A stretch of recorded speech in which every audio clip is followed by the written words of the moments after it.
Now, Washington mornings on the Mall. 105.9 FM. And AM 630.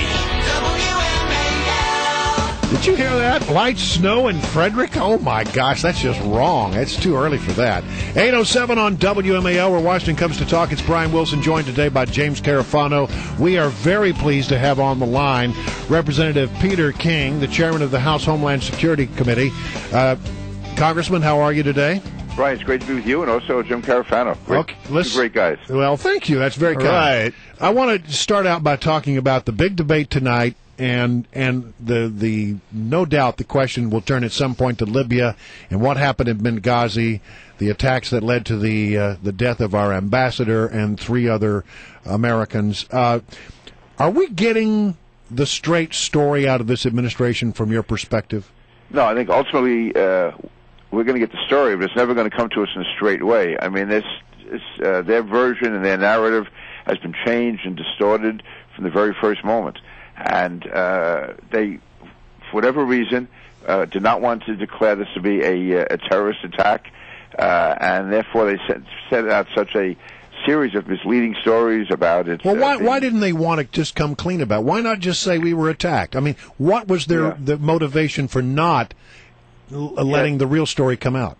Yeah, actually, to be honest, it took me a couple of days to figure that out. But I think I'm pretty clear now in my head that the president has been saying ever since bin Laden was killed and more during the campaign that Al-Qaeda has been decimated, Al-Qaeda is on his heels, the U.S. can now turn toward the Pacific, and this would show that Al-Qaeda is far from dead. In many ways, you could argue that Al-Qaeda is now as lethal as it was, if not more so, on September 11, 2001, because it has various franchise organizations set up, it's metastasized, it's morphed, and whether it's Al-Qaeda in the Arabian Peninsula, Al-Qaeda in the Maghreb, Boko Haram, which is affiliated with it, Al-Shabaab, Al-Qaeda in Iraq, and actually right here in our own country, Al-Qaeda supporters, that it is in many ways more dangerous because people are under the radar screen. The president did not want to acknowledge that. He also didn't want to acknowledge that his policy in Libya has not been successful, it's mainly now a country that's very much out of control.